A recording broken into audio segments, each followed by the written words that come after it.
Se suponía que sería un momento de despedidas silenciosas. Un último suspiro compartido antes de que el mundo siguiera adelante sin Javier.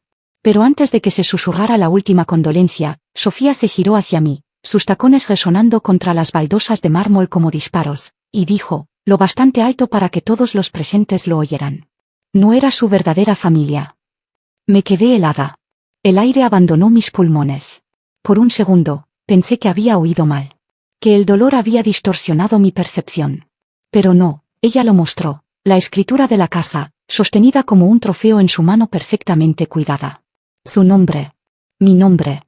El tuyo no está. Los murmullos comenzaron de inmediato. Los sentí reptando por las paredes de la iglesia. Cuellos girados. Ojos abiertos. Algunos con lástima. La mayoría con juicio. Miré a mi alrededor, esperando que alguien, cualquiera, hablara por mí. Pero todos permanecieron inmóviles. Incluso su hermano, que había brindado en nuestra boda, evitó mi mirada. Vestía de negro por Javier. Pero ahora, de pie allí, me di cuenta de que también lloraba la última pizca de dignidad que me quedaba. Creo que deberías irte, añadió Sofía, con una voz melosa y falsa. Este ya no es tu lugar. Ni siquiera me dio tiempo de recoger la foto que había colocado junto al ataúd. La de Javier y yo riendo en nuestro 10º aniversario. La dejé allí. ¿Qué más podía hacer? No tenía derechos legales, ningún testamento en la mano, ni energía para discutir con una mujer que había esperado años para destruirme. Salí al frío sin abrigo. El cielo estaba gris. Mis tacones resonaron contra el pavimento, más fuertes que el silencio a mis espaldas. Entré en esa iglesia como una viuda en duelo. Salí como un fantasma. Y aún así, 2 días después, el hombre muerto que amé hablaría más alto que todos ellos. Conocí a Javier en la librería de la calle Gran Vía, la que tiene suelos de madera crujiente y discos de jazz polvorientos cerca de la caja. Me preguntó por la novela que sostenía, y en 2 meses, era él quien la sostenía, fingiendo que le gustaba la ficción literaria solo para hacerme sonreír. Era cálido, atento, mayor, alguien que había vivido lo suficiente para saber qué importaba y qué no. Un hombre con arrugas de risa, no con muros. Cuando nos casamos, Sofía ya tenía 18 años. Una tormenta envuelta en seda. Llevó un vestido blanco a nuestra boda, no marfil, blanco, e hizo un brindis que sonó más como una amenaza que como una bendición. Por las segundas oportunidades, dijo, alzando su copa mientras sus ojos perforaban mi vestido. Sonreí cortésmente. Todos los demás la imitaron, inseguros. Pero sentí la daga tras su sonrisa. Lo intenté. Dios, cómo lo intenté. Hice sus pasteles de limón favoritos para su cumpleaños. Recordé las fechas de sus exámenes, dejé notas de ánimo. Le compré una pulsera grabada cuando entró en la Complutense.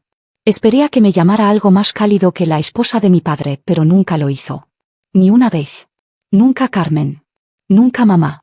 Solo la sustituta en la casa de Javier. Aún así, me mantuve en silencio. Porque Javier la adoraba. Y yo lo adoraba a él. Cuando enfermó, ella desapareció. El trabajo es demasiado intenso. No quiero recordarlo así. ¿Lo entiendes, verdad? Dije que sí, aunque todo dentro de mí gritaba que no. Las semanas se convirtieron en meses. Publicaba fotos en la playa de Mallorca, sonriendo ampliamente, cóctel en mano, mientras yo le daba sopa a su padre y cambiaba las sábanas que ensuciaba en mitad de la noche. Estuve allí en lo peor. Durante los accesos de tos violentos, las fiebres de medianoche, los silencios que gritaban más fuerte que el dolor. Hubo noches en las que dormí en el suelo junto a su cama de hospital, con una mano sobre la suya por si necesitaba saber que aún estaba allí. Sofía no lo visitó. Ni una sola vez en esas últimas semanas. Me dije que estaba de luto a su manera. Que no todos están hechos para llevar el dolor igual. Que tal vez cambiaría. Pero una noche, 3 meses antes de que Javier falleciera, lo escuché hablando por teléfono con su abogado. Su voz estaba cansada, pero clara. No quiero que ella manipule nada. Tiene que estar protegido. Carmen debe estar a salvo. Le pregunté al respecto. Lo descartó, dijo que lo explicaría después. Que había papeles que ordenar. Pero nunca lo hizo. Tal vez pensó que tenía más tiempo. Tal vez confió en el sistema. Tal vez, simplemente no quiso creer de lo que era capaz su propia hija. Tras el funeral, todo encajó. Sofía no había sido solo fría.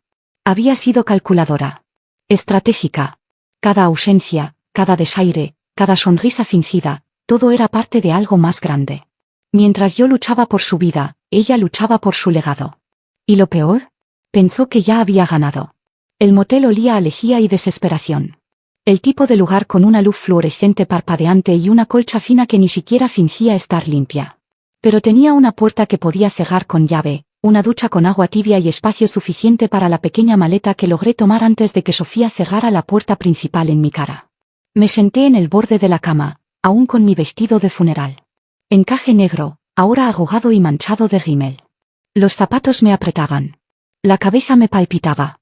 Mi esposo estaba muerto. Mi hijastra lo había tomado todo. Y no tenía a quién llamar.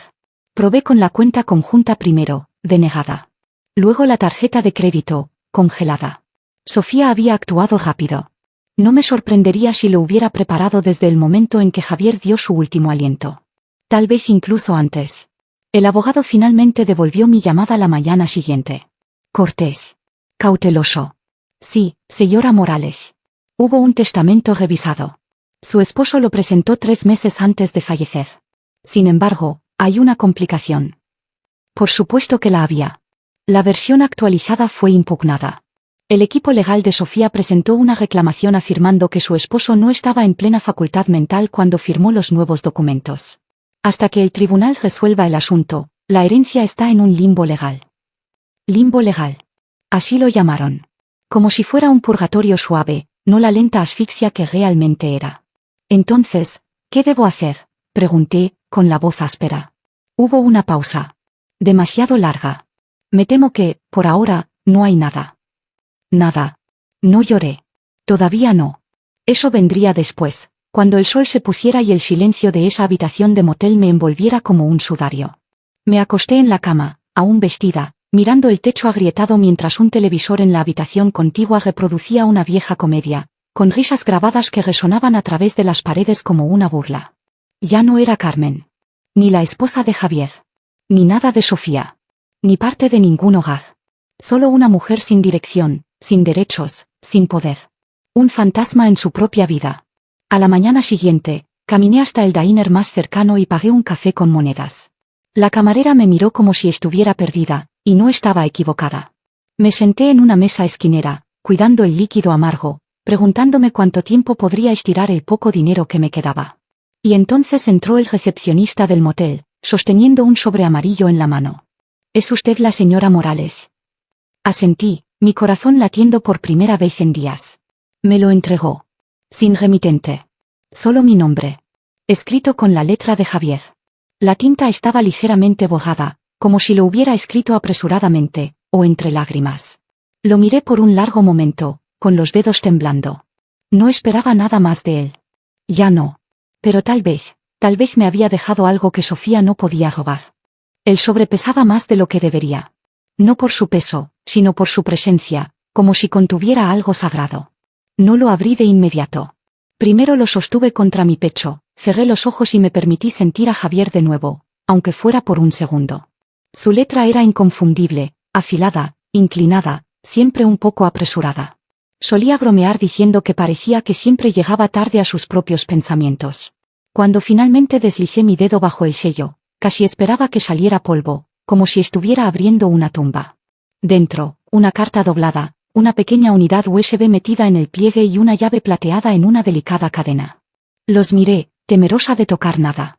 Temerosa de que, una vez que lo leyera, no quedara más de Javier por descubrir. Pero se lo debía, a él, a lo que fuera esto. La carta comenzaba simplemente. Mi Carmen. Si estás leyendo esto, significa que no tuve la oportunidad de decírtelo en persona. Lo siento. Vi la rabia creciendo en Sofía.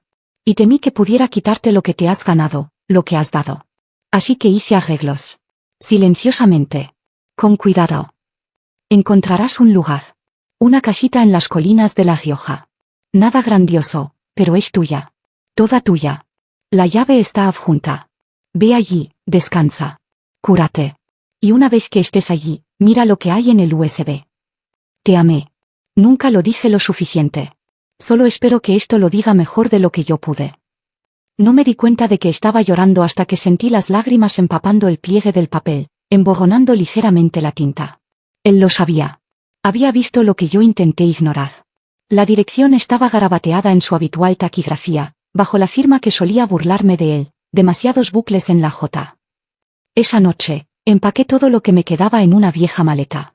No había mucho que llevar, solo algo de ropa, mi anillo de boda y la carta que ahora sentía más valiosa que el oro. El viaje en autobús fue largo. Vi la ciudad desvanecerse, reemplazada por un cielo abierto y caminos sinuosos. Y allí estaba, la casita. Persianas blancas. Hiedra trepando por la piedra. Una pequeña chimenea. Silenciosa y esperando. Entré. Silencio. Polvo. Pero llena de aliento. Su aliento. Pero no fue la llave lo que lo cambió todo. Fue lo que me esperaba en ese USB. Y una vez que lo conecté, la verdad comenzó a arder. La casita estaba en silencio, el tipo de silencio que pesa sobre tus hombros, denso, inmóvil. Desempaqué lentamente, dejando que mi cuerpo se pusiera al día con el hecho de que, por primera vez en días, estaba en un lugar donde no era indeseada. Donde podía exhalar. Encontré un viejo portátil que Javier había dejado guardado en un escritorio de tapa enrollable junto a la ventana.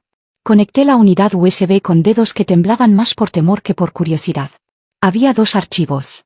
Uno etiquetado como verdad. El otro, seguro. Hice clic en verdad primero.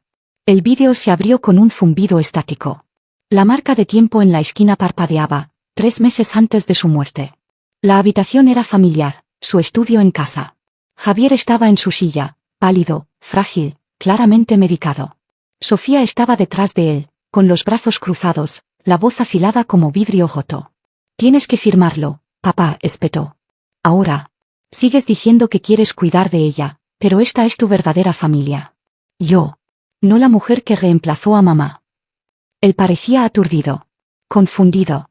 Ya firmé, comenzó, pero ella lo interrumpió. Eso fue el borrador.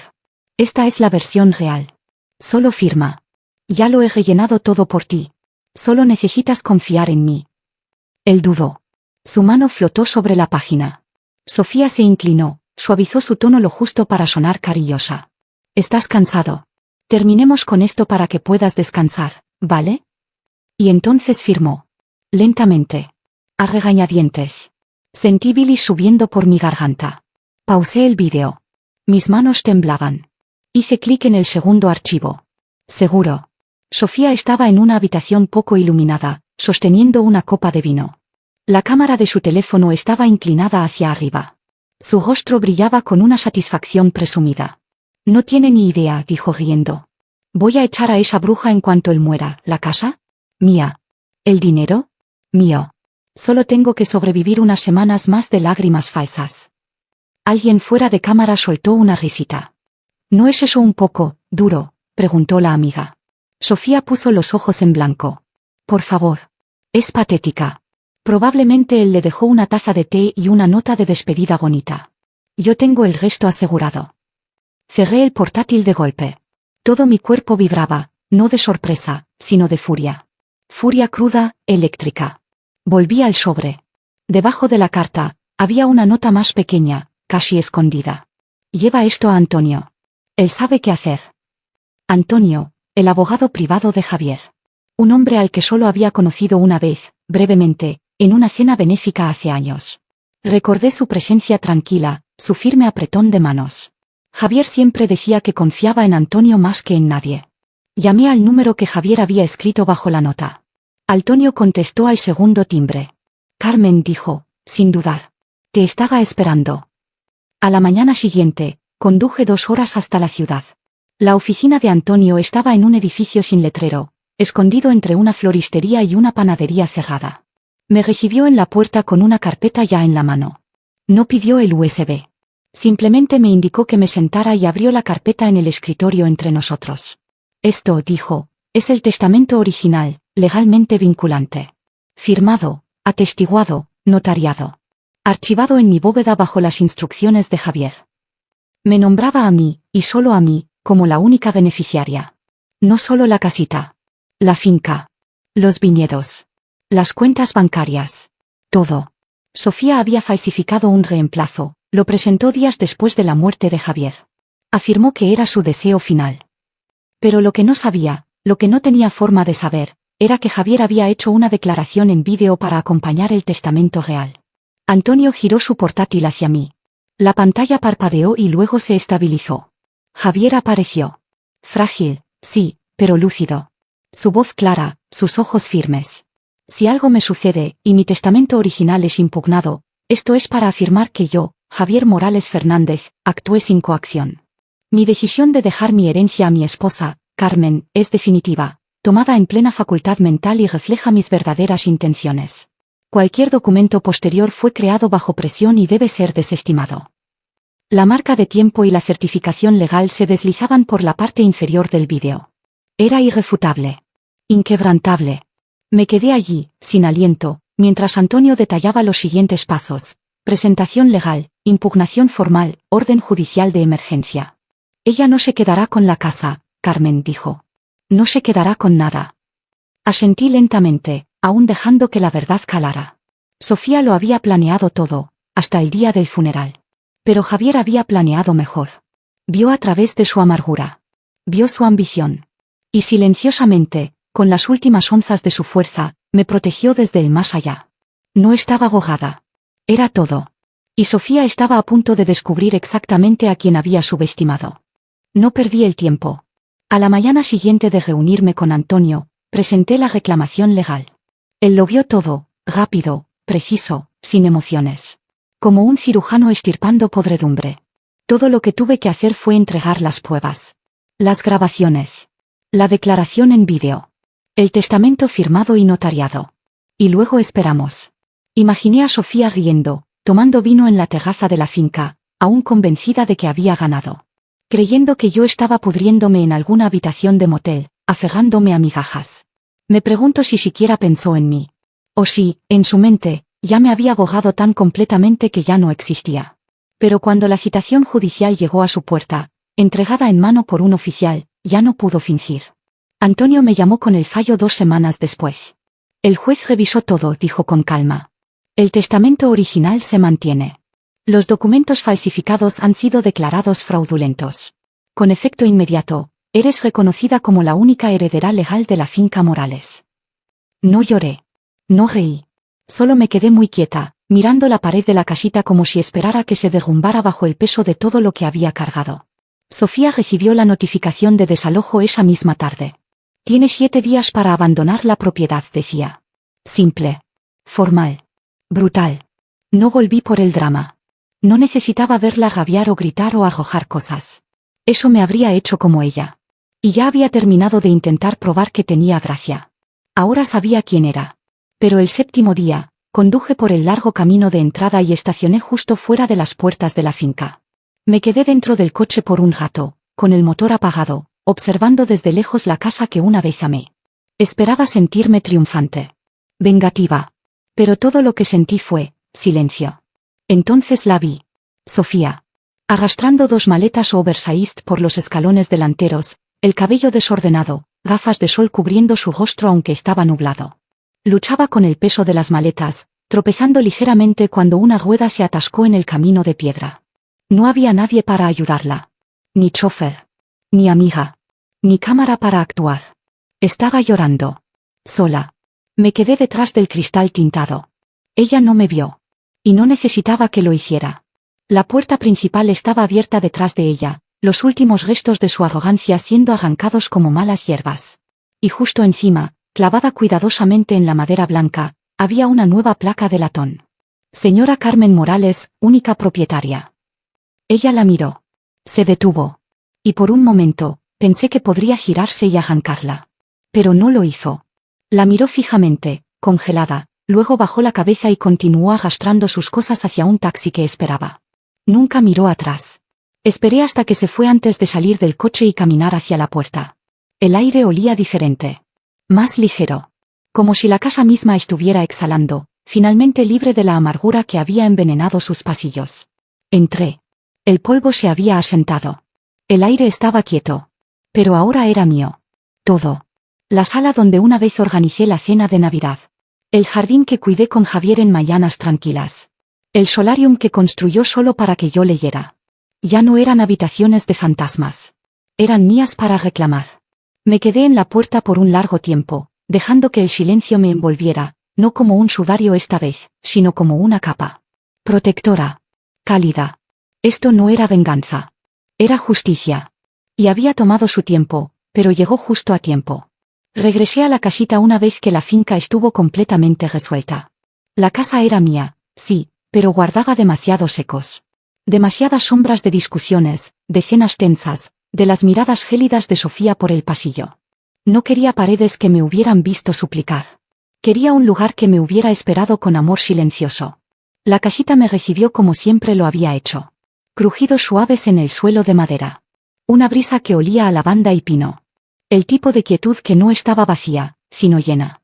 Llena de memoria, llena de promesas. Afuera, los campos de lavanda que Javier plantó detrás de la colina comenzaban a florecer. Parches de violeta suaves se mecían gentilmente con el viento. Parecía algo salido de un sueño. Me quedé en el porche por un largo rato, descalza, con un café en la mano, respirando la mañana. En el sótano, encontré la botella. Estaba metida en una caja de madera marcada con el año en que nos conocimos. Polvorienta, pero perfectamente conservada. La etiqueta estaba escrita a mano. Reserva de Carmen. Debajo. Del viñedo que nunca supiste que compré, hasta ahora. Reí suavemente. Por supuesto que lo había hecho. Siempre un paso por delante, incluso cuando yo estaba demasiado atrapada en el presente para imaginar un futuro. Destapé la botella, serví una copa y la llevé afuera. El sol comenzaba a ponerse, proyectando oro sobre la lavanda. Me senté en la silla de madera que Javier construyó con sus propias manos y alcé la copa al cielo. No brindé por la venganza. Brindé por sobrevivir. Por la gracia. Por un amor que, al final, superó la crueldad. Por un hombre que vio lo que yo no pude. Y se aseguró de que no me quedara con nada. Tomé un sorbo lento y dejé que el calor se asentara en mi pecho. El sabor era rico, terroso y sorprendentemente dulce, como la paz en forma líquida. En la distancia, un pájaro gritó, agudo y claro. Y pensé. Ella pensó que me enterró con él. Pero yo apenas estaba comenzando. Y por primera vez en meses, sonreí, y lo sentí de verdad.